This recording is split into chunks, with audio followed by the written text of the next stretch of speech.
നമ്മളിന്ന് നോക്കാൻ പോകുന്നത് നിങ്ങളുടെ പ്രസൻറ്റ് മെൻ്റൽ സിറ്റുവേഷൻ എന്താണ്, അതിനുള്ള റീസൺ, സൊല്യൂഷൻ, എന്ത് കാര്യമാണ് ഡിവൈൻ നിങ്ങൾ അറിയാനായി ആഗ്രഹിക്കുന്നത് എന്നിങ്ങനെയാണ്. അപ്പോൾ നമുക്ക് ഫസ്റ്റ് കാർഡ് നോക്കാം.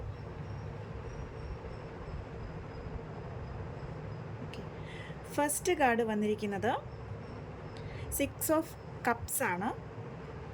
അടുത്തത് എന്തുകൊണ്ടാണ് ഇപ്പോഴത്തെ പ്രസൻറ്റ് മെൻ്റൽ സ്റ്റേറ്റിനുള്ള റീസൺ. 5 ഓഫ് സോർഡ്സ് ആണ് വന്നിരിക്കുന്നത്. അതിനുള്ള സൊല്യൂഷൻ എന്താണ്. വീൽ ഓഫ് ഫോർച്യൂൺ ആണ് വന്നിരിക്കുന്നത്. അതുപോലെ തന്നെ എന്ത് കാര്യമാണ് നിങ്ങൾ അറിയാനായി ഡിവൈൻ ആഗ്രഹിക്കുന്നത്. അത് വന്നിരിക്കുന്നത് ഏസ് ഓഫ് പെൻറ്റക്കിൾ ആണ്.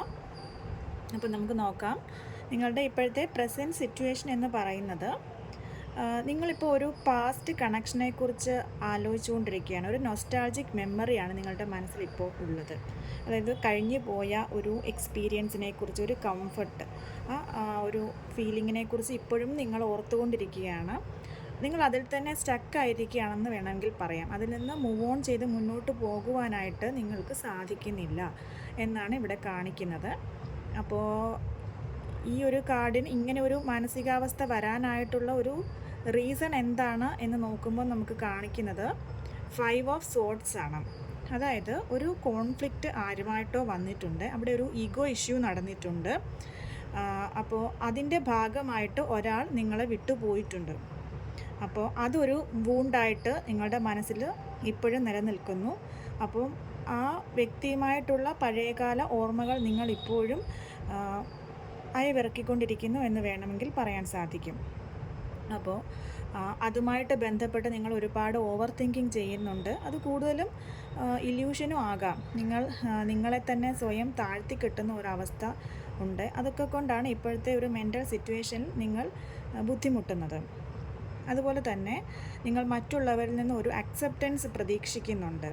സ്വന്തം കഴിവ് മനസ്സിലാക്കാതെ ഒരു പിൻവാങ്ങുന്ന അവസ്ഥ, ലൈഫിൽ നിന്നൊന്ന് ഓടിപ്പോവുക, ഒളിച്ചോടുക, അങ്ങനെയുള്ള ഒരവസ്ഥ നിങ്ങളിപ്പോൾ എക്സ്പീരിയൻസ് ചെയ്യുന്നു. എല്ലാത്തിൽ നിന്നും പിൻവലിയുക എന്നുള്ള ഒരു മാനസികാവസ്ഥയിലേക്കാണ് നിങ്ങൾ എത്തിച്ചേർന്നിരിക്കുന്നത്.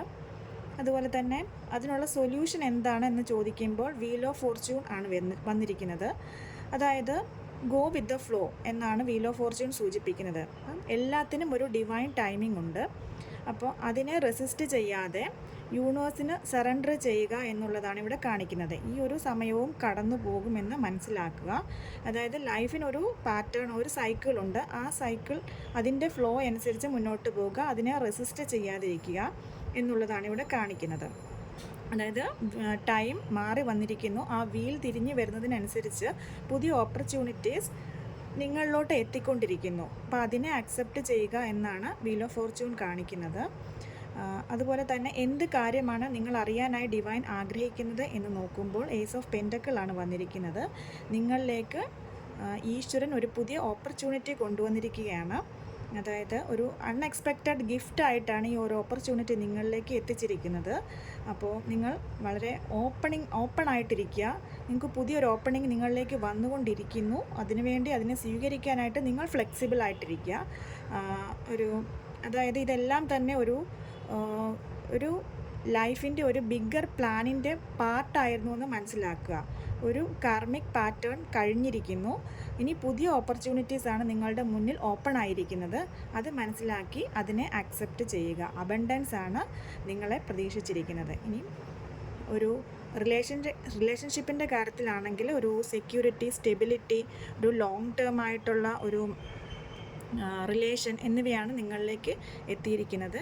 അപ്പോൾ ലൈഫിലെ സിറ്റുവേഷൻസിനെ റെസിസ്റ്റ് ചെയ്യാതെ മുന്നോട്ട് പോവുക.